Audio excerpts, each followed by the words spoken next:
Welcome to Tales from the Tap. My name is Frankie, and this is my co-host, Stan the Man. And we are excited to talk to you about Magic after pre-release for Wilds of Eldraine. One, let's get into some housekeeping things. First off, super excited. I don't know if you saw on social media, saw the changes to our Twitter, Discord, whatever. Maybe talk to me in person. Yeah, we changed the name of the podcast. We thought that this better aligned with our vision for what we're trying to do. We tell stories while we are tapping cards, making memories that way. And yeah, it felt like it fit us more. And so we're excited for the rebrand and the increase in content that we are doing. With that, our Patreon. First off, we want to thank our newest patron, Trenton. Thank you. We love the continued support from the community and for helping us keep the lights on and encouraging us to make more content to pour back into you and the content that we're making. Next, we will have new updated names this coming week for our tiers in Patreon. Check this out soon. If you want to know what different perks we're offering, go and listen to the last episode where I give a full breakdown of every single perk that you get for every single tier.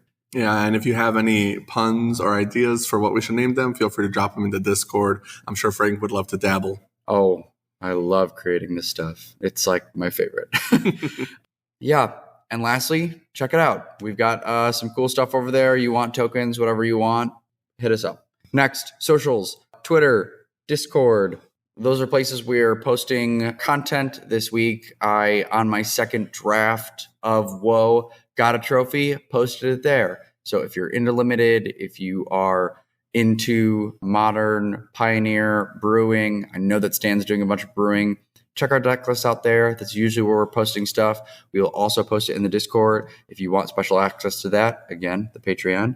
But yeah, come hang out with us. We're usually on late hours of the night, playing Magic, testing decks, helping me get slightly better at Tron. Yeah, if you want to support and you want to be a part of it, the Discord's a good way to get involved with the community and get involved with us. I'll always respond on Discord, and I'm just going to jump in no matter what. But for example, today, one of our patrons, Mike, reached out. He wanted to try out his Mono Blue Devotion list in Pioneer, and we just got to play a couple games and some fun matches online earlier and get some work in because I'm looking forward to maybe, updating his list pretty soon. Hint, hint. Yeah. So in addition to that, we will be streaming soon. I this week had created our Twitch page for Tales from the Tap. We haven't done anything yet, but we'll start streaming some of our content soon. So please go ahead and keep your eyes peeled for that coming. Lastly, our old email was triggeronthestack1@gmail.com. I still have it open. You can still email me there, but we are slowly transitioning all of the stuff that we have over to talesfromthetappod@gmail.com. Stan, anything else on housekeeping? No, just a huge thank you again to everybody who supports us and just even listens. If you can't afford it or just don't want to sub for whatever reason, that's fine. But just the fact that you're even listening to our content really, it makes it feel rewarding. Yeah. And this week, I just told Stan, this last episode that we created was the highest amount of listens that we've had for any episode of the podcast so far. So thank you for all the support. It really just means the world to us. Yeah. Thank you for telling your friends about us as well. With that being said, let's jump into some Wilds of Eldraine. Yeah. So Wilds of Eldraine, we're very early in the stages of constructed, in the limited format, pre-release, all of that. I'm going to jump first into pre-release and talk about, some things that we got right, a few of what we got wrong. I know that we had talked about food, Golgari, Sultai, some of the food synergies, which were really, really good. We were right about that. One thing that we were absolutely wrong about, though, was Celebration. And was it going to be that good? Maybe not. I went and took a look on 17 lands and looked at the data and looked at the best color pairings and ranking in order of the highest win percentage per color rankings. Boros leading the way at 58.7%, followed by Golgari. Then slightly below that is Rakdos, and then a step below is then Gruul and Izzet at the bottom is sitting at the 54% win rate. Boros can get out really, really fast, and part of that is the third best card in the format right now with the highest win percentage, I'm sorry, it's actually the fourth, pardon me, is Imodane's Recruiter. If you don't know what this is, it's 2 and a red, human knight.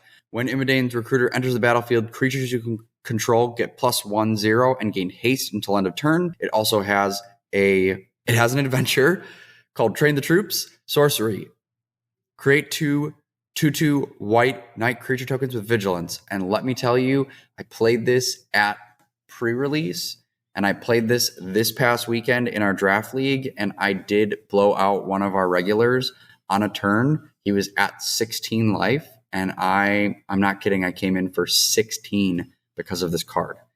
It having the ability to give anything haste when it enters the battlefield, buff up all your dudes, or you can just be like, I've got a bunch of mana, play a creature, Imodane's Recruiter attack. You play dudes that make the treasures. You have the treasures from the enchantment. There's a lot of ways for you to generate a lot of mana and drop a lot of things on the board that hit really fast. And that's an uncommon, having the 5th highest win percentage or 4th highest win percentage right now in the format. It's just good.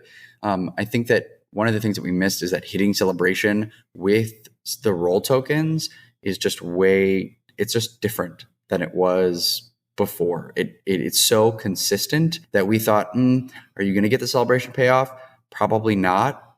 But with all of the different role tokens and making just creature tokens, like dropping rats at instant speed, it's almost incidental. It will happen. You already have like decent bodies that then will get incidental value. Like you don't have to try very hard to just make some of this stuff happen. And so the aggressive curve is fast, and it may not last for some of the longer parts of the format, but at least early, it's looking way better than we anticipated. Yeah, definitely better than anticipated. I wouldn't say we got it wrong per se, because I wasn't down on Celebration. I was more or less like, is it worth it? Are you going to get enough 2 ETBs? But the role tokens, your land drops, already high impact. But the format seems to just have enough of these cards that are like 2 permanent on 1 spell, 2 permanent on 1 spell. Oh, I get a guy, but he makes a token. Oh, I get a guy, but he makes a roll. But I get a guy and he's making a food or whatever. And those really good cards just already happen to be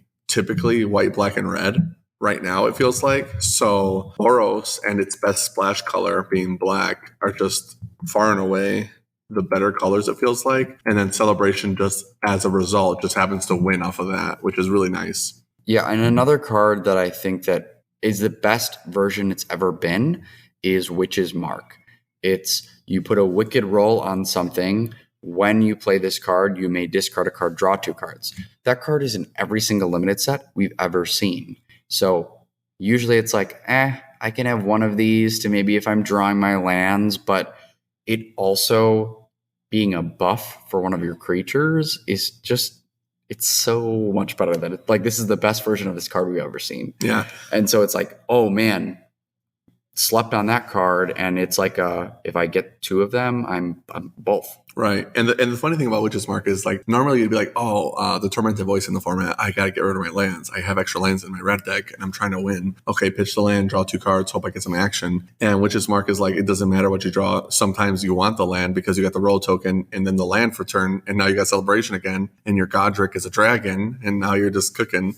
Right. And that's part of it too. I mean, lands don't count towards Celebration. It's only non-land permanents. It is non-land, you're right. But that your point about Godric that's another piece, is that, right, Boros, we saw some of these cards that were like, will they get there on their own?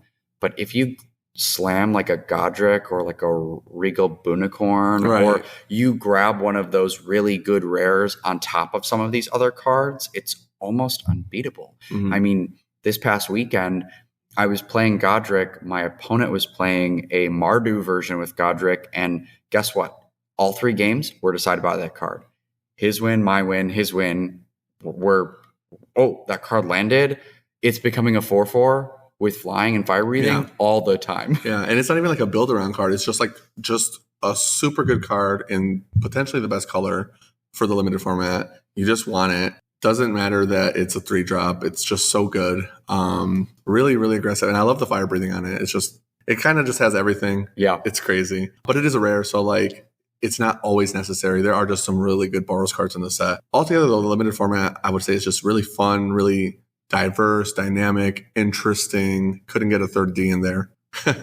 But and that's part of why I think on the next step with Golgari, why Golgari is so good, because it feels like there is so much value engine-y things happening with food, where like you could use your food to gain life, to stabilize, or with that witch that's a 3-drop, you can start sacking them to like burn your opponent. Right. And Tough Cookie is animating them. And there are so many things to do. Plus with Bargain being in the format anyway, it's like, oh, I can bargain these spells and get that crazy 5-mana flyer that's a 3/5 that's also draining and gaining. And I think it's a good counter deck to the Boros, because if you can stabilize, I think it's hard for them to keep up with the amount of life gain that you're doing. Right. And then your dudes are just bigger. Oh, look, my Hamlet Glutton is a 6/6 with trample, and I gained life when it entered for 5. Yeah, and the food payoffs are just so much more over the top. So like you got there late game, it's over. Really reminds me of actually of our two-headed giant. So Frank and I did the two-headed giant at the shop that we always do on the Saturday, and we ended up winning because we're the best. Nah, just kidding. We ended up winning, but it was so funny because looking at the way the front runners of the format are in terms of the 2-color. It was like we were mixing our cards together because I didn't keep anything. I gave Frank all the cards. So we're mixing all the cards together. Didn't really matter. I'm like, oh, what are our best pools? What are our best colors? And we built, I swear to God, I think we built like 6 different decks before we settled on the one that Frank was going to play finally. Where we're like, these 2 colors seem really good. And we put it together and we're like, this is terrible. And then we take it apart. Okay, these 2 colors seem good. No, this is not good. And then finally we got to Boros and we're like, all right, well, Boros then. And it was like, oh my God, this is kind of cracked. I'm feeling it. So I ended up getting the leftovers, which was green-black. So I started building the green-black deck, and we really wanted to splash colors because going into the format and during pre-release, we really felt like a third color splash, a tertiary color of some kind, felt like it was almost required or just like really strong, especially with like Grotto in the format. And just because like if you look at the format, a lot of these third color splashes end up being really powerful cards that you kind of want. When you had Two-Headed Giant, if you guys end up playing Two-Headed Giant, you just have so many more cards, just a higher quality density that you're like, oh, I cannot even fit the third color in. It's not worth it. I ended up splashing blue, but it wasn't really a blue splash. It was just the green-blue manland, and I had a couple grottos so that I could activate it, and that was it. Otherwise, it was green-black food, and Frank was going super hard aggro, and if he couldn't get the gas or they started slowing him down, then I just started coming in with the late game. Here's the Knight of Sweet's Revenge or whatever. All my food tap for mana. If you don't kill us fast, we're about to go over the top with the Craterhoof effect. It was just so crazy. So yeah, Intuitive Giant, the pairs really synergize well, but against each other, it's like, can the Boros deck clean you before the Golgari deck is like, I hit my life game plan, my guys are too big for you, it's over. Yeah, and it is funny. I didn't, until you said it right now, I didn't even think about, oh, we played the 2 best color pairs together against other teams and did really well. And yes, Stan did let me have all the cards, blessed. But yeah, for all the cheap wool rares, you're welcome.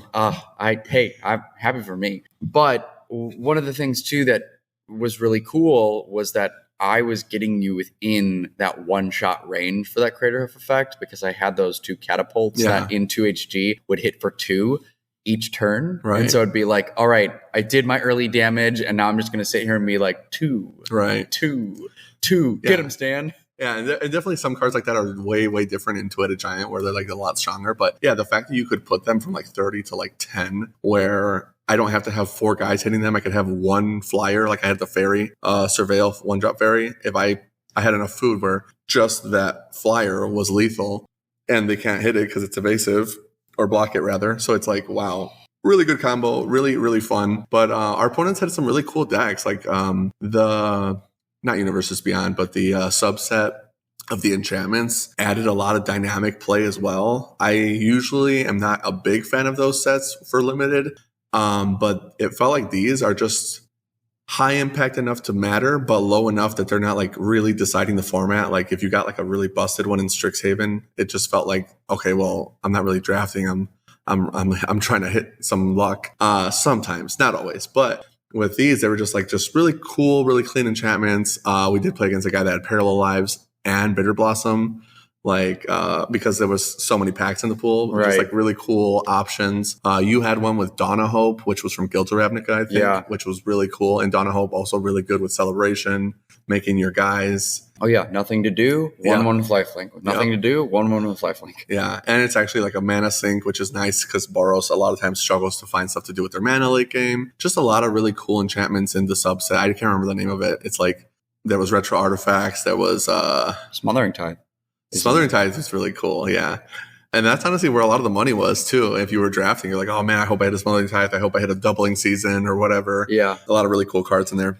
Well, and what I think about when I've seen some of these cards in this set, this set cares a lot about tokens in different ways. Tokens for bargaining, tokens for celebration.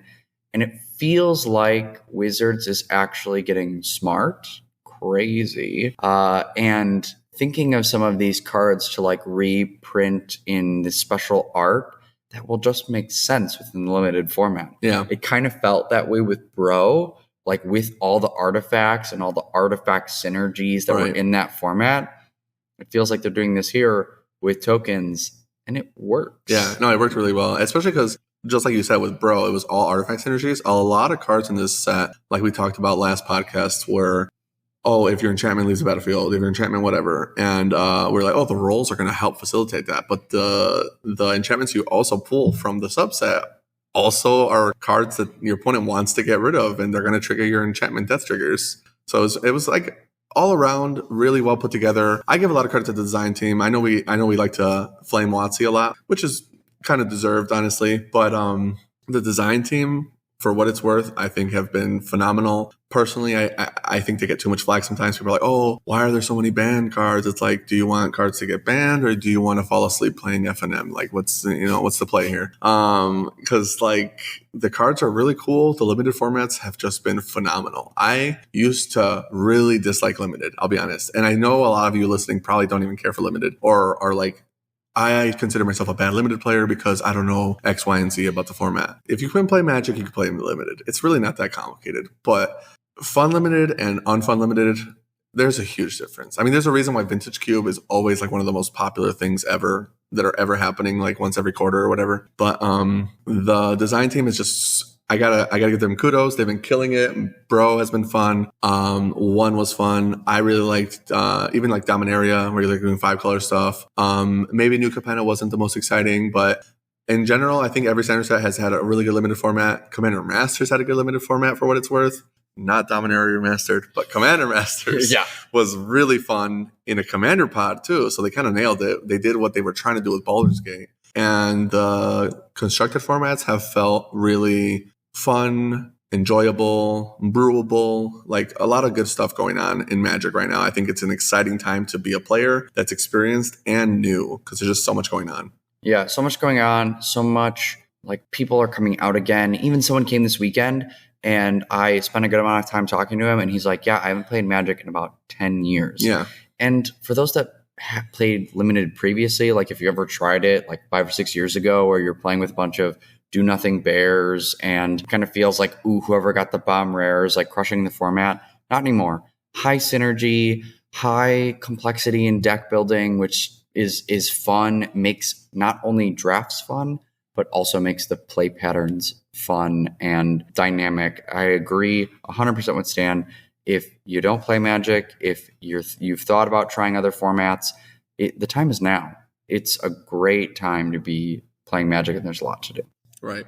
Lastly, I know we kind of briefly touched over it, but Rakdos can go really fast. The whole rat thing, making tons of rats. And if you end up getting Lord Skitterer or the Tangled Colony, you can do some crazy stuff in the same way. I forget, it's a 2-mana rat card that is a creature. Whenever you have rat swing, it gets +2/0. So then all your rats are trading up. Right. And you can instant speed with that one dual face card like the Rat Catcher, and it's a 2-mana 2/2 with first strike, and its adventure is 3 mana. You make 2 rats. Yeah. At instant speed. So you'd be like, oh, on your end step, I'll make these 2 rats. Yep. Then Rat Catcher. The deck can go really, really fast. It's really cool.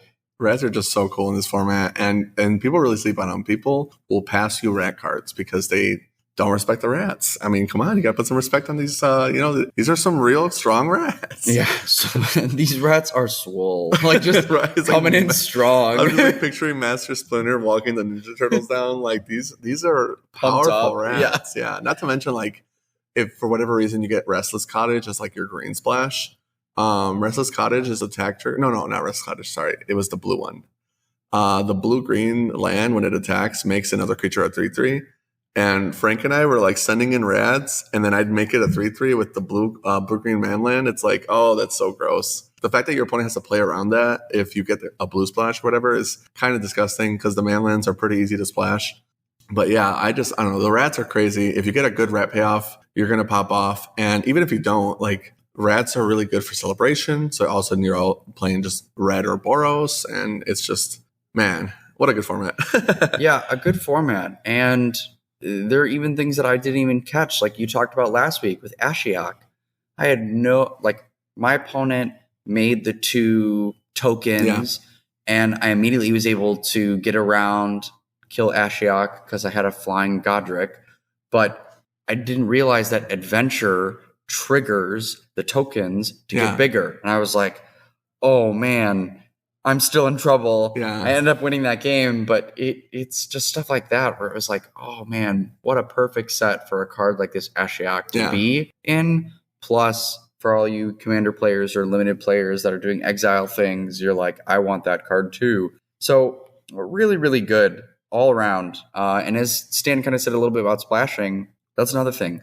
Mardu is great for celebration, token, payoffs. Sometimes it's just fine to splash, and we have Evolving Wilds. We have these dual lands. So I think that there are plenty of times where you're going to be playing a mainly streamlined 2-color deck that has a light splash, or even later in the format, just being like full on 3-color. If you can get enough Evolving Wilds, it's just fine. Yeah. Plus, we've got Prismatic Prism, which is great for bargain. Right. And you can also filter. Yeah. And not to mention, like, if you're drafting, your opponents are going to start cutting you off some colors. If you end up getting pushed into 3-color, at least you have a plan going forward. Yeah. I'll throw a bone to the commander players, though, since we always get flack for not talking enough about commander. The Ashiok, like you mentioned, is so good.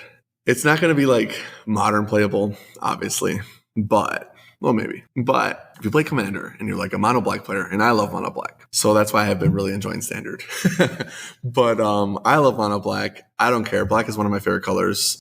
The Keurig that you would play in commander, where your black pips are Phyrexian black, and Ashiok really like each other. They really, really like each other. All of a sudden, your spells are free because you're just paying for them with your library.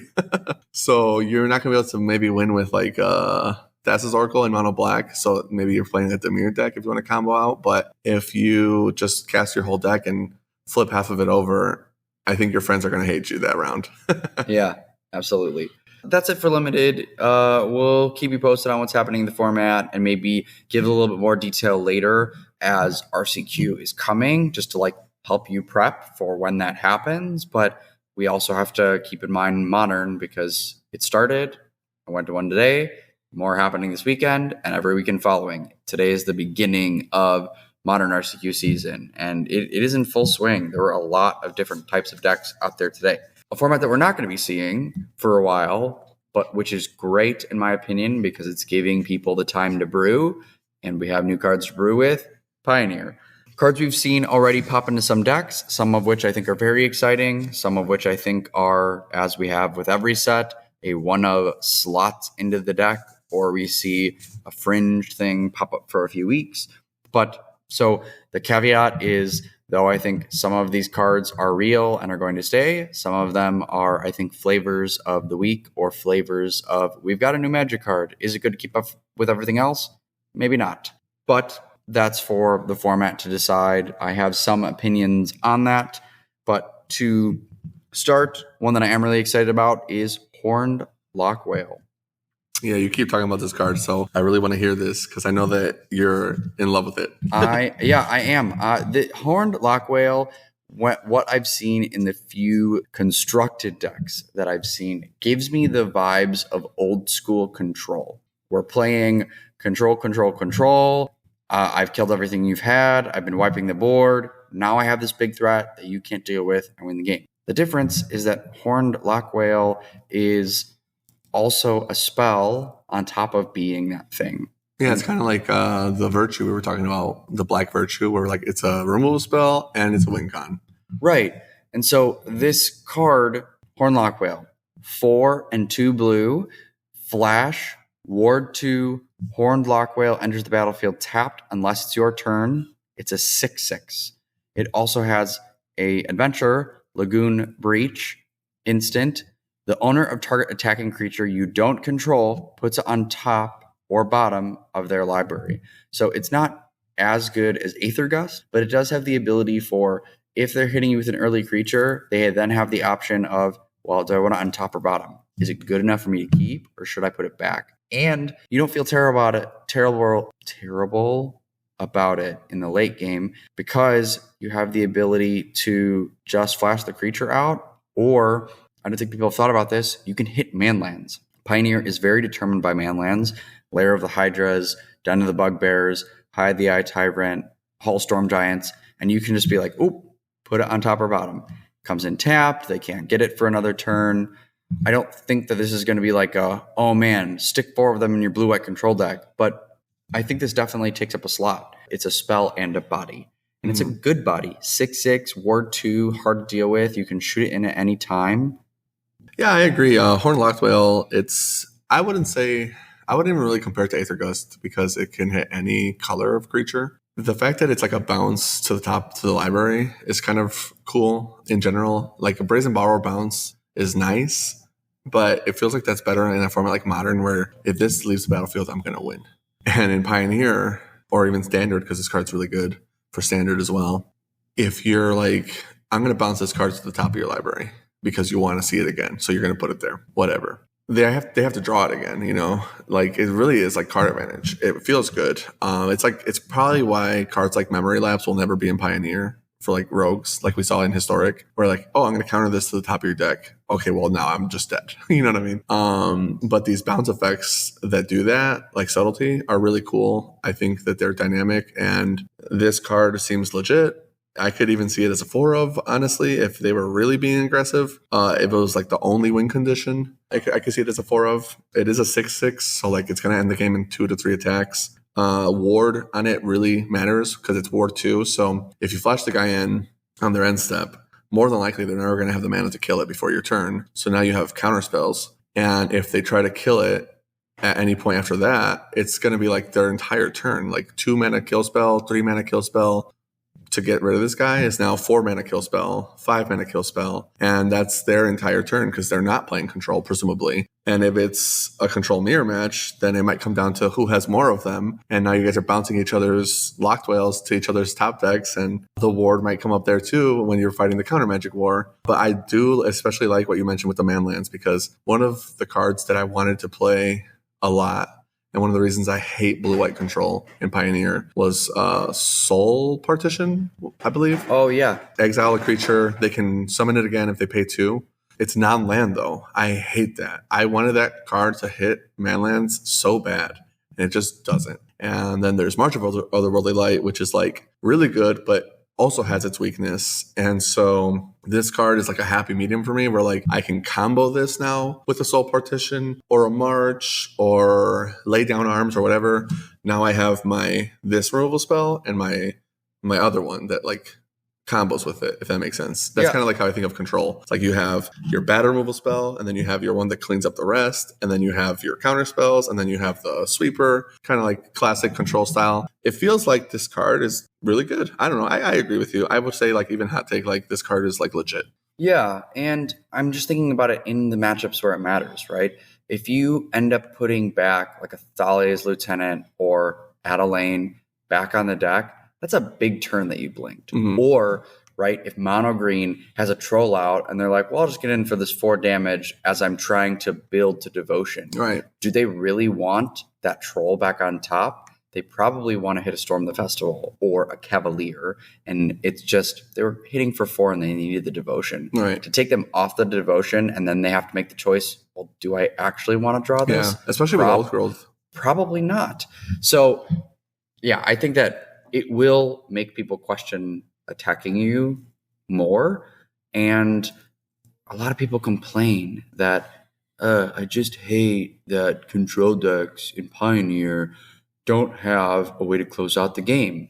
Well, you can still do your Teferi and Wandering Emperor thing and also have this and its removal. So it's like, I don't know, this just feels like a fine slot in where cards like Dream Trawler, you don't really want the body and it takes too long. Whereas like, well, I've got value out of this even in my hand well before I get to that 6 mana. Yeah, and like Dream Trawler is always a sorcery. So it's like this guy, it comes in tapped on your opponent's turn. So you're not like flash blocking with it. You're not doing any crazy things unless you have a way to untap it somehow. But it seems cool that you can like play it on their turn as opposed to Aetherling, Dream Trawler. It's like on the level of like Hullbreaker Horror for me. Yeah. Hullbreaker Horror just feels a little bit too expensive, a little bit too, I'm not really doing anything with it. Yeah, too expensive. And also like it's only that.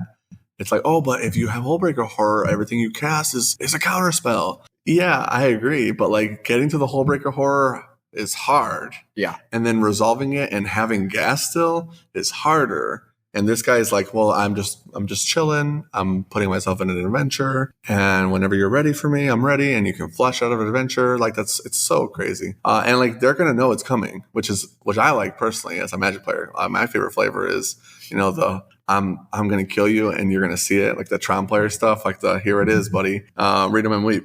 Here comes the whale. It's like you got aces in poker, but you're like playing them face up. Right. And they can't fold. Yeah.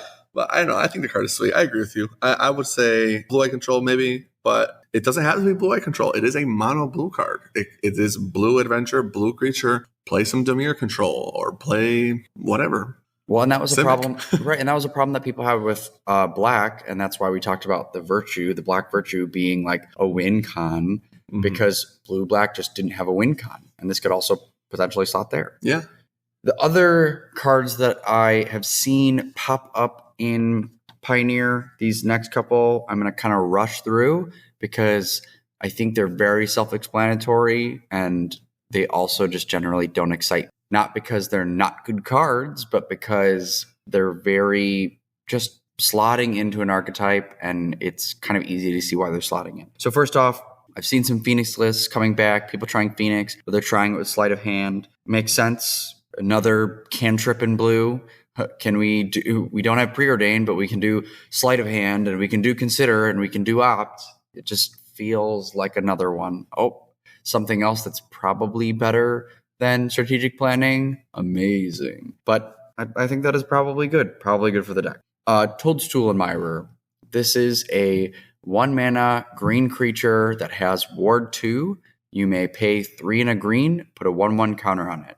It's been slipping into Boggles because Ward 2 is basically hexproof when you have to spend like, oh, I have to try and push plus pay 2 more mana after this thing has already been equipped. And yeah, I think that Ward 2, especially in a deck that's trying to go under very quickly, it's a lot for you to waste on. And if Boggles is running out of gas, they're not tap decking more enchantments. It's like, oh, well, 1/1 counter, 1/1 counter. Seems fine. Seems like Boggles things. Yeah, the card seems okay. Yeah. This next stuff is stuff that really excites me. I really want it to be. I don't know why when Bro came out, this card was like just a pet card for me, but Teething Wormlet. It's a 1 mana creature. When a artifact enters the battlefield, you gain a life. If this is the first time this ability triggered this turn, you may put a 1/1 counter on it. I really wanted this card to be good. I just feel like it's super, super good. And I think it also has Death Touch if you have 3 artifacts. Yeah. Yeah. I was like, this card has so much text. It can get so big. It has phenomenal artwork. Yeah. If you are an art fanatic. Super cute. But I was like, man, I don't know why this card is just not good enough. Probably because mono green, whatever. But anyway, lists that really excite me. I've seen a couple Teething Wormlet decks that aren't made around it, but it is featured in. So 2 artifact nonsense decks. 1, Golgari Sacrifice with Sir Ginger and Trail of Crumbs. I would love for a sacrifice list to be the real deal outside of Rakdos. I mean, we've seen sacrifice in Priest of Forgotten Gods, but I'd love an artifact list that was doing this. Also, Elvish Archivist, where it's a 2-mana creature that if you play an artifact, it gets 2 counters every time an artifact hits. And then it also has an ability, you draw a card when an enchantment hits. I believe it can only happen once each turn. Right. I've been seeing Spike brew some stuff around this. Card seems sweet.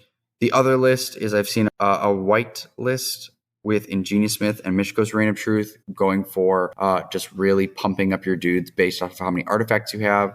Also seems really cool. Don't know if these are going to be good enough to like land in the long term. I'm hoping the Golgari Sacrifice might, but those are just lists that excite me. And the hope too eventually is that as we print more cards, there will be more that can make this archetype really, really have legs.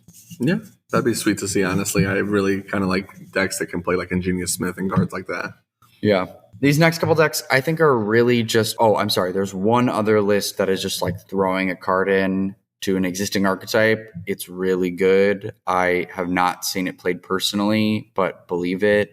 Boros Convoke, throwing in the Regal Bunicorn, because, I mean, that thing is becoming like a 7/7 really fast. And it's like, okay, well, I have to block that one, and everything else is already really big. And with Reckless Bushwhacker, it's getting haste. Crazy.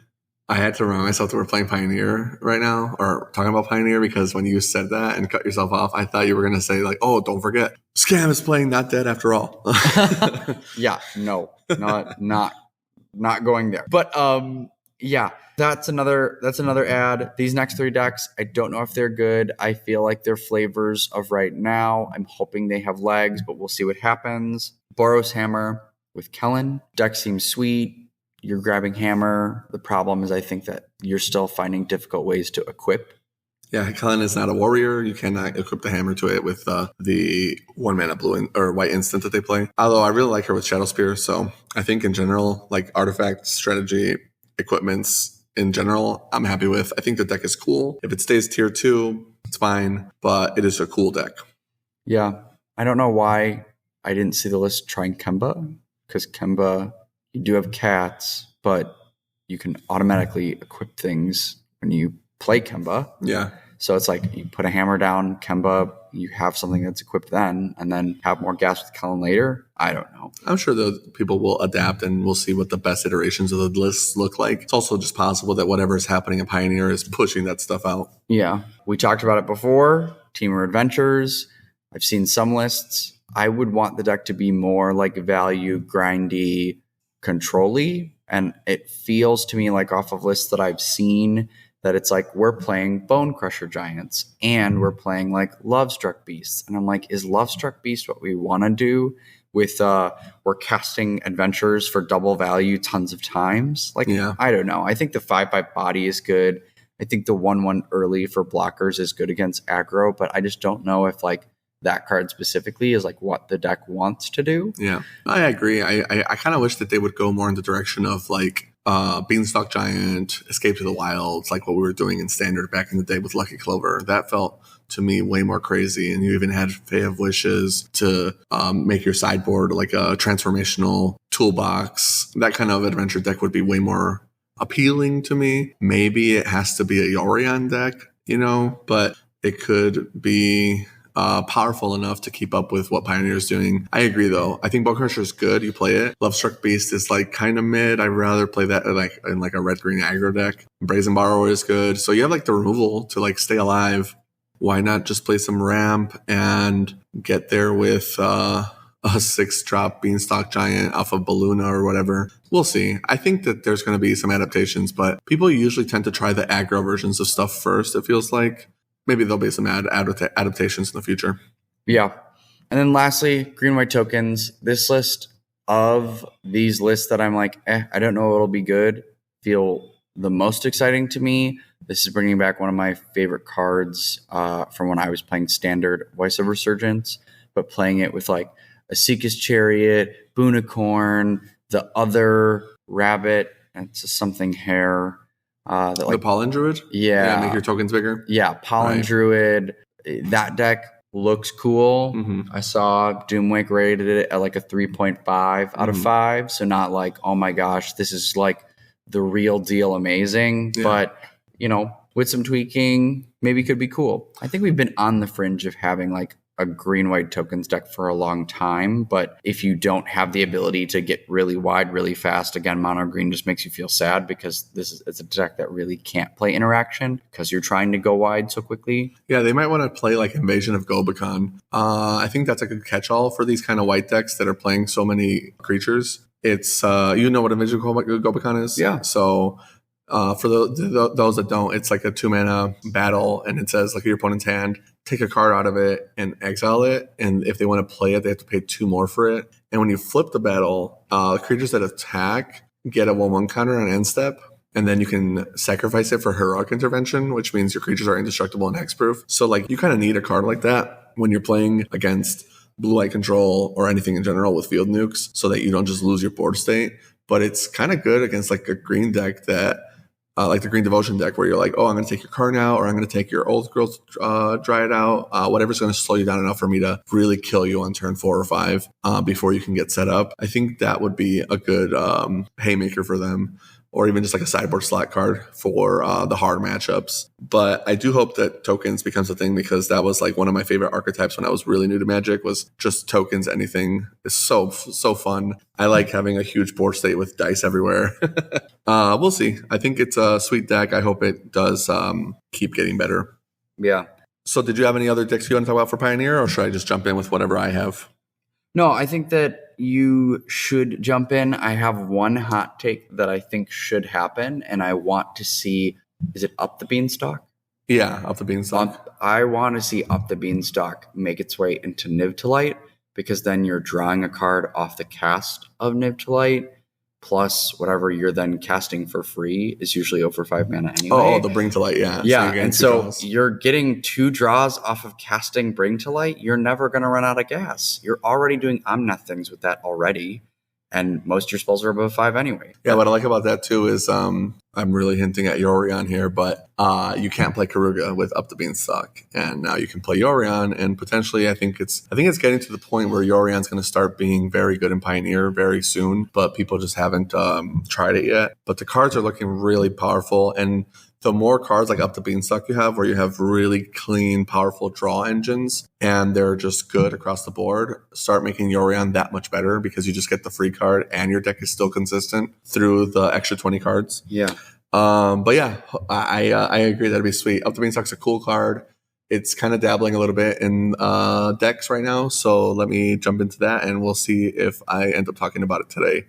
Right now, I've been seeing Agatha Soul Cauldron. So I didn't get to talk about this last podcast because we just were in such a rush and it was already a long one, but that card is pretty cool. People were talking about it for Grist and whatnot, but nobody really talked about what you could do with the card in general. There was like murmurings of like combos and whatnot, but now we're finally seeing the brews put to the test, and the card is powerful. Agatha Soul Cauldron is crazy. If you can get some cheap copies, I highly recommend it, because I don't think it's bannable, but it's definitely really strong. Rona combo was already a thing in Pioneer, and now they have an infinite mana because Sleep Cursed Fairy, which we talked about before, which was a really strong card. Frank and I were high on it. I know a lot of people weren't, but we liked the card in general. The thing is that stun counters happen to be counters.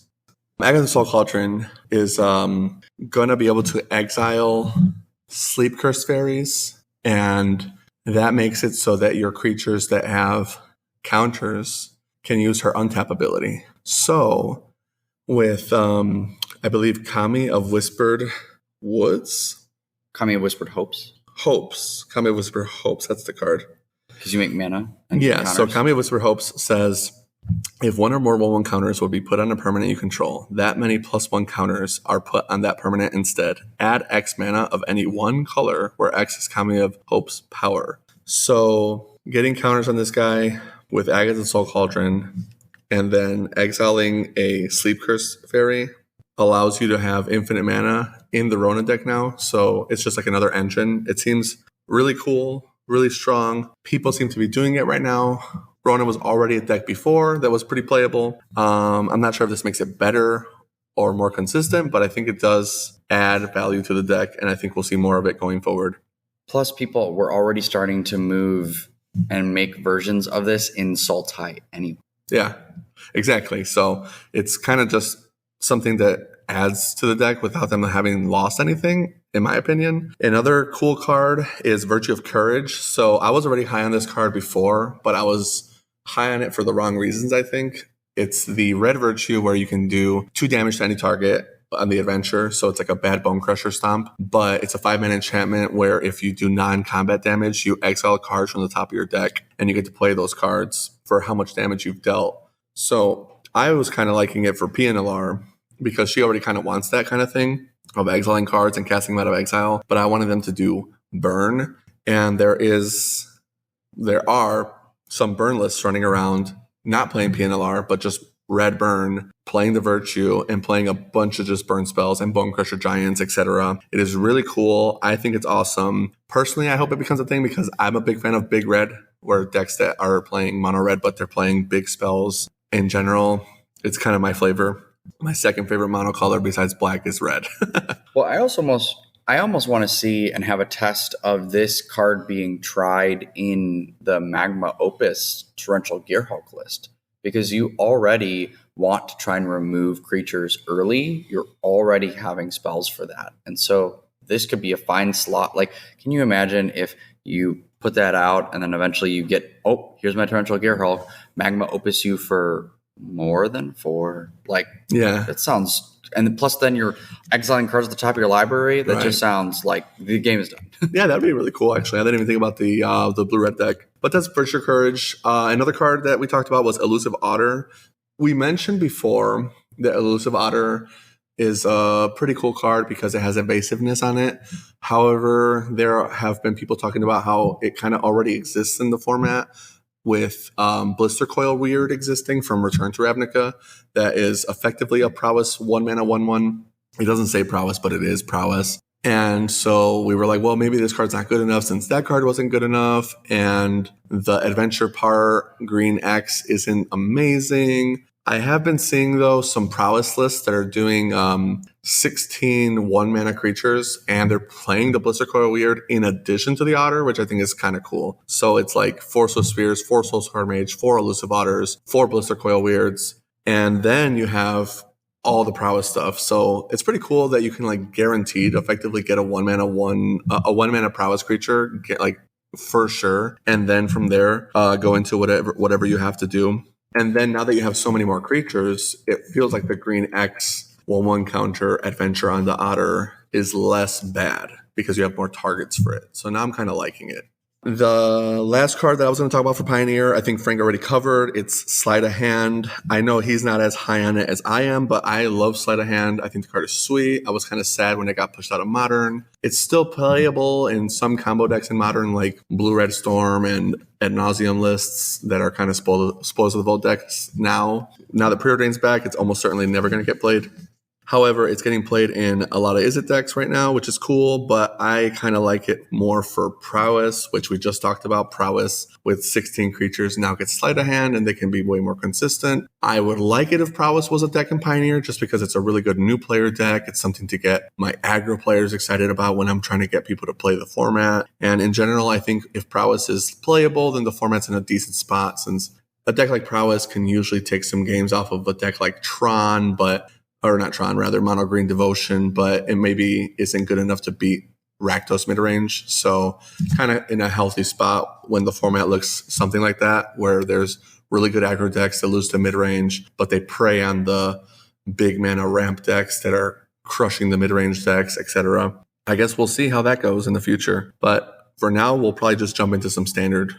Yeah, and I just want to mention, I'm not down on Sleight of Hand. It's just more of like, oh, Sleight of Hand in Phoenix. Yeah. Who saw that coming? Right. Like, that's where I'm like, Yeah, I feel you. It's like when Not Dead After All gets put in Scam. It's like, wow, really? But Yeah, and I don't think it's a reason to be like, sleight of hand is making Phoenix playable. Yeah. Probably not, but it's good in that deck for sure. yeah, and I agree. When I see it in the deck that it belongs in, I'm like, okay, cool. We already knew that. But I kind of like it when I'm looking at decks that are like struggling. It's like the One Ring when it came out for Modern. It's like, man, those decks were unplayable. As a Tron player, I was like, Tron has sucked for years. Please.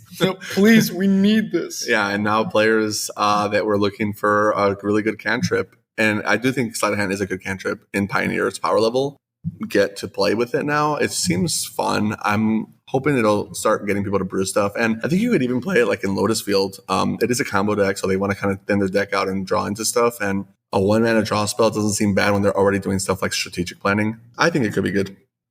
So Standard is interesting. I think there's going to be a lot of shakeups to the format. I think it's already kind of happening because people are just like brewing like crazy. I haven't really seen updated metagame percentages on Goldfish or anything like that, but that usually takes like a week or two. As far as decks that I've seen already, deck list wise, they look awesome. And if you want deck lists, let me know. I can send you guys the lists or I'll post them in Discord or whatever. I know Frank was already asking me for one that he wanted to try out, but I'm just going to kind of go with the TLDR. I can't really talk about the whole deck list right now just because we're already running out of time. We try to keep it to an hour. And I know Frank is really grinding on the editing, guys, so I'm trying not to overload him. Please. So the first thing I thought was really cool was Teamer Cauldron combo. So this is basically the same thing we talked about with the Rona combo deck, playing Agatha Soul Cauldron. I keep forgetting the name of the card, but it has Invigorating Hot Spring in Standard, which is a Kamigawa 3-mana enchantment. It's red, green, and 1. The enchantment says the Hot Spring enters with 4 1/1 counters. Modified creatures have haste, which is really important. And then whenever a 1/1 counter from Invigorating Hot Spring, remove a 1/1 counter from Invigorating Hot Spring, put a 1/1 counter on target creature you control, and you can only activate it as a sorcery and only once per turn. However, that's all you need. I love that card is being played. I remember using it sometimes in Limited, and so the fact that you're like, this card's being played, I'm like, what? Yeah. The thing is, it's crazy for the same reason we just talked about with Agatha Soul Cauldron. So Sleep Curse Fairy untaps the guy, and then Kami of Whispered Hopes makes infinite mana, and you win. And the coolest part about it is our boy Realm Scorched Dragon or Hellkite or whatever, Hellkite, that we said was a bomb for this limited format, and he is because he's in the best color and he's one of the best rares. His activation is red and 1, ping a target. So this is basically a ballista deck in Standard. Make infinite mana, and then you have a Realm Scorched Hellkite exiled with the Soul Cauldron, presumably. Exactly. So I'm excited about that. Deck is super cool. And it also has Training Grounds. So like Training Grounds was in Standard. I was wondering why. Here's a potential reason. Although Training Grounds is a fair card, I'm pretty sure it can't reduce the cost to an ability to 0 or below 1, I believe it reads. However, there is an infinite mana or infinite activation deck in my list I'll get to. For now, the next exciting list, I didn't really rank these in any specific order, but I'm really hyped for this list. This is Sultai Self-Mill. So I kind of talked about how Wilds of Eldraine really reminded me of Kanzatar here with the way the rares looked and the way the format looked and how it felt. Adventures really felt really teamery. There's a lot of cards like Baluna that were just like, they just looked like cons to me and they just felt that way. This deck right here is like actual Sultai, like Sultai where the name comes from. Kanzatar here. This deck is so cool. It's got a lot of sweet cards in it though. Unlike cons back then, there's even stronger cards. No Siege Rhino, sorry. Tyvar, which is a 3-mana planeswalker we've seen already kind of doing stuff, is one of the cards in the deck. So it's a really good engine for them. But it's not even like the main. I wouldn't even say it's like the main hitter. It's just like a good card in the deck. The thing that it does best is that activated abilities of creatures can be activated as if they had haste. So like if you're playing any kind of dorks, he's making them better. And there is a 2-mana dork in the deck. So those kind of cards are typically bad. Tyvar makes it better. And then the -2 on Tyvar is mill 3 cards. Then you can return a creature with mana value 2 or less from the graveyard to the battlefield. That ability, I think, is very good in this deck, more than it's usually, because obviously you want to get the card back. So like in Modern, they were getting back Stoneforge Mystics, Vizier of Remedies, etc. In this deck, you get that mana dork, or you get some of your other creatures, and the fact that you can tap them for mana right away is really nice. Then you have Writhing Necromass, which I believe was from Dominaria United. It's a 7-mana black card, and it says it's 1 generic cost less for each creature in the graveyard. So this is like your Gurmag Angler, if you're feeling me on the Concertar vibe. It's a 1-mana 5/5, just like Gurmag, if you have creatures in the graveyard. And that combos well with Cruel Somnophage, which we talked about before. Its adventure is mill target player 4 cards, you mill yourself. The Somnophage is star equal to creatures in the graveyard. And that combos well with another Dominaria United card, which was Urborg Lurgoyf. We didn't get to talk about this on the podcast before, but I really liked that card when it came out because it's star +1 creatures in the graveyard. So it's another Somnophage. They combo really well together, and you're going to fill up your graveyard with just a bunch of creatures so that you can make this 1-mana 5/5 and make your 2-drop creatures really big Tarmogoyfs effectively. And on top of that, you have Fairy Dream Thief, which is one of the bomb commons we were talking about for limited. And when that card's in your graveyard, once you're out of gas, you can exile it for 3 mana to draw cards. So the whole deck kind of like has this really awesome synergy of put some guys in your graveyard, get your really good bombs out. The cards themselves, like Urborg Lurgoyf and Cruel Somnophage, fill up your own graveyard for you while they themselves being such powerful 2-mana creatures. And then you have the 2-mana Mana Dork that works with Tyvar. And it's also a graveyard creature payoff because it says it's a 4/4, normally a 1/2, if you have 4 creatures in the graveyard. It's just such a cool deck to me. Yeah, and I'm so glad that Necromass is actually making an appearance, because for the longest time, like right in Limited, those cards, for the most part, were all really good, but the best were obviously Tolarian Terror and the Necromass. But for like standard play, it's only been Tolarian Terror. So now that there's been enough graveyardy synergy stuff, I'm so jazzed about this. You're going to have to send me this one too, because this sounds hot. Yeah, I really like this deck list. I hope it sticks around, or I hope it's just powerful enough to stay tier 1. We'll see how it goes in the future. The next deck I'm going to get into is Golgari Rock. Some people call it like Beseech, Golgari Beseech or whatever. I like Rock because it plays like Rock and it feels like Rock. But this is just like another Shieldred deck. Shieldred's been like one of the best cards in Standard for a while. Black has been like the best color in Standard, so it's not really a surprise there. Beseech Dimir is one of the new cards we got from Wilds of Eldraine. So just to reiterate, it's black 1. So 4 mana for a tutor.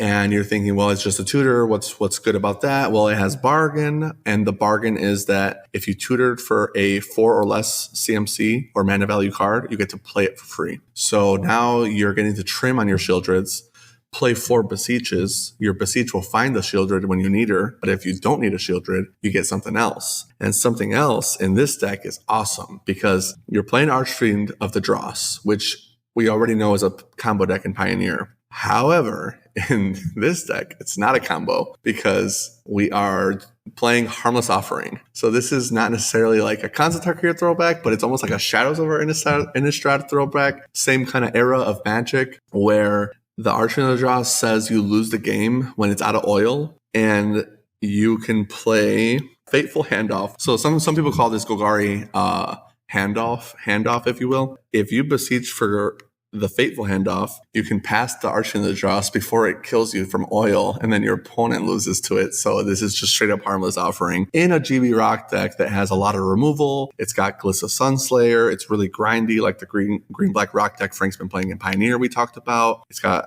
answers to what they're doing. All you're just doing is punishing your opponent until the Archfiend of the Dross is ready to kill them if you haven't already out mid-ranged them, and you just hand them the L on the stick and then you say go, and it's just kind of hilarious. I'm a really big fan of this deck because I like alternate win cons a lot. And Harmless Offering is like one of the coolest ways to win. Obviously, back then they were doing Demonic Pact, but this is really funny. The next deck I'm going to get into is Draconic Factory combo. Now, this is the deck I was mentioning earlier that has an infinite ability. So we were really high on Blossoming Tortoise in the last podcast. And part of the reason is that card is just, 1, I think it's a house. But 2, it makes lands have cheaper abilities. And unlike Training Grounds, it doesn't worry about whether or not the ability goes to 0, which is very abusable. So what we do in this deck is we slap a Draconic Destiny, which is an enchantment that reads Draconic Destiny reads, enchanted creature gets +1/+1 flying and haste, and then it gains the ability generic 1, no tap. This creature gets +1/+0. It's a dragon in addition to its other types. And when the enchanted creature dies, the destiny goes back to your hand. So it's a 3-mana aura, but you can't really lose it because it goes back to your hand like a Rancor. And it gains fire breathing. So you slap this on a Mistress Factory while you have a Blossoming Tortoise, and your Mistress Factory has an infinite activatable fire breathing for infinite damage. And it's got flying and haste. Oh my gosh. So I just think that this deck is kind of crazy. I don't know if it's going to be good because the shell is like a medium mid-range red-green kind of do-nothing deck. So without the combo, it's a pretty medium to bad deck. But if you get this combo off, it is hilarious. It definitely makes opponents mad on Arena. If you played on Arena, you're going to see a lot of roping. You're going to see a lot of GG, spams, etc. People don't like losing to this kind of stuff, but it is hilarious. Do it. Send me screenshots when you do. With that being said, there's a ton of brewing going on right now, and I'd love to talk about all the decks, but we are kind of running out of time. So I'm just kind of going to get into cards and archetypes that I think are cool and just kind of give you a quick, whatever we call this segment, me just shooting off stuff, and then Frank has to edit it all. The first card I talk about is Lich Knight's Conquest. So Lich Knight's Conquest is like a weird living end card, if you will. It says sacrifice any number of artifacts, enchantments, and or tokens. So bargain X, return that many creature cards from your graveyard to the battlefield. So this is like a super reanimation spell if you bargain. And so the whole point of these decks is to just go ham on milling yourself. There's a couple sagas that are like mill yourself, make 1/1s that are tokens, etc. And then after you get to cast this card, you sack all your fodder and you're bringing back like a Trexa, Titan of Industry, whatever's good in standard. Bring it back, Cityscape Leveler, you name it. This deck is cool. I want to see more of it, but I just don't have enough time to talk about it right now. The next cool card is Thunder's Debut. That's like the 8-mana bargain. That's like look at the top 20 cards and put a card into play. Same idea, except it's like a red-green stompy ramp deck. And then you've got Bramble Familiar in there for ramp and also like a secondary payoff of mill 7, get a Titan of Industry again, for lack of a better payoff. It's just like one of the best cards right now, and it happens to be green. So it's good in these colors. And then this is one of the better decks that's playing Up the Beanstalk that I've seen so far because all the cards are kind of expensive, and Up the Beanstalk is card draw that you kind of need in the deck. The next deck I want to get into is Mono Black Aggro. This was already a deck. Mono Black was the best. Well, black was the best color in standard for the longest time. 20 weeks without a standard set was pretty rough. Most of the decks were black mid-range control decks, and they were all like 2 to 3 color, but Mono Black Aggro kind of just stuck around. And now they've gained Spiteful Hexmage, which is one of the cards from Wilds of Eldraine that I think is pretty cool. Spiteful Hexmage is a 1-mana black 3/2 that enters the battlefield and creates a curse roll. So that curse roll has to go on a creature you control. Typically it's bad, but this deck can kind of abuse it by putting it on a different card. And one thing that's cool about this card too is we've actually seen some lists, or I've seen some lists specifically in Pioneer that have been abusing this card because they'll put it on Skrelv, which is already a 1/1. So it's like, well, now I have this 3/2 and Skrelv is no different. Right. Or even in some like Orzhov artifact things, they just put it on an Ornithopter. So an Ornithopter, which normally couldn't attack anyway, you're like, cool, turn 1, Ornithopter, play Spiteful Hexmage, now it's a 1/1 flyer. Yeah. You just like, you upgraded your Ornithopter. And to me, that's kind of silly and crazy. Yeah, I really like this card. I think it's cool. That's the only reason why I'm talking about Mono Black, because this card is sweet. With that being said, the next deck is Dimir Fairies. There's too many fairies for me to name off, but Dimir Fairies seems cool. We talked about it last time. There's a lot of them now. It definitely seems like it's a playable archetype. I'm hoping it's a good standard deck.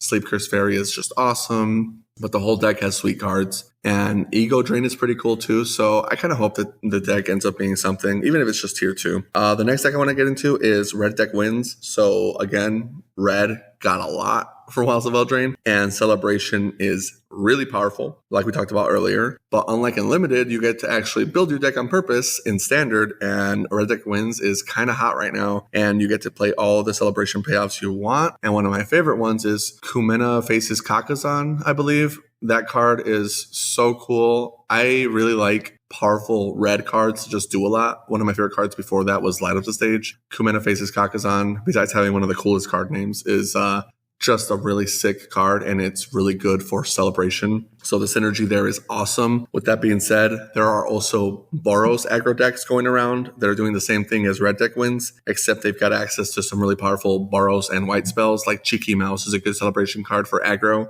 And then finally, there have been some Adventures brews. I saw Naya Adventures that I really liked, and the only problem I'm having is, like we talked about earlier, it feels like the adventure decks are kind of aggressive. They're not really grinding for late game, and they don't feel as strong as they were in the first Eldraine set when they got a ban in Standard, So I'm not sure how to feel about it, but in general, I like the adventure mechanic. I like adventure cards. So I'm trying to really like the synergies and trying to really like the cards themselves. It's interesting that this was a Naya deck, so it was really aggressive, but it didn't have Baluna because she is Teamer. But in general, Frank and I are really hoping that there will be some good adventure decks going forward. If you guys find some brews, post them in the Discord. I definitely want to check them out. Yeah, we definitely want those deck lists, and feel free. I know that we talk about a lot of different decks that we like, we see. If you want those deck lists, if you want those screenshots, just ask us.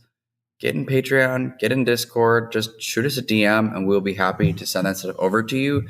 We are not trying to keep the secrets of Magic like it was years and years and years ago. We have the internet nowadays where everyone is solving formats within weeks. So please, we're happy to share deck lists, and we're happy to play stuff with you. Yeah, and honestly, no question is a dumb question. We want to help new players as well as experienced players. If you are new and you are new to Pioneer, new to Modern, new to Limited, haven't played a format, haven't played in a while, want to talk about stuff, just ask, post in the Discord. If you feel like it's a dumb question, maybe I'll poke a little bit of fun at you, but I'm not going to call you an idiot. It's Magic the Gathering. It's a card game. It's not like we're talking about physics over here. It's something I'm happy to talk about always. I do it every day for my job at the shop. It's how I met Frank. It's the best way to make friends, in my opinion. I know that I will never get bored about talking about Magic. So if you have questions about anything, you want to talk about something, you don't understand why a mechanic works, you have a judge question even, we got you. No problem. Hop into Discord, stay involved with the community, and we'd love to see you there. I've been having a lot of fun personally in the community. Even myself, practicing what I preach. I've been hanging out a lot on the internet and watching MTG Chicago. Shout outs to our boy Sal. He has been grinding YouTube videos, posting nonstop. He'll message me thumbnails like, what do you think about this? Blah, blah, blah. And I'll stay in his comment sections, and I've been just engaging with Magic players in YouTube comments, and it's been really civil, just talking about decks we like and thanking Sal for posting some cool content, especially because it's in our area. So if you want to be on Sal's YouTube videos and you want to record some gameplay, let us know so we can get you on YouTube playing your favorite decks and, really grinding. Yeah. And not to mention too, right, we're in the Chicagoland area. We're a very saturated place for Magic. We are playing with people that play a lot of Magic all of the time.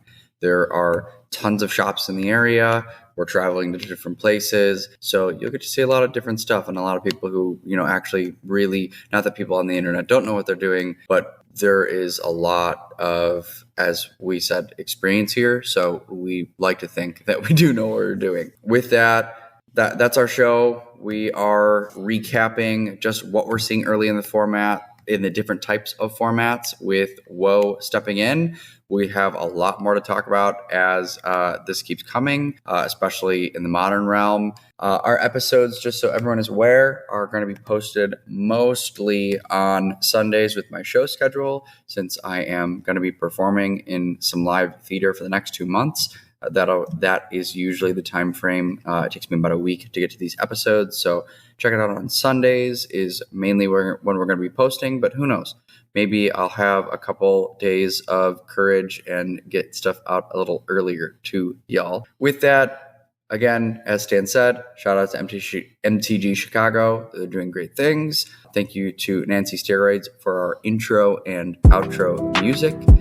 please hit us up on our different socials if you'd like to get more involved, give back to the show. And we're really excited to play Magic and keep creating content. Keep your eyes peeled for some streaming, because we'd love to obviously hit Twitch affiliate, which we can't do without you. And thanks again for coming to Tales on the Tap. Keep listening and have a good one. See you next time.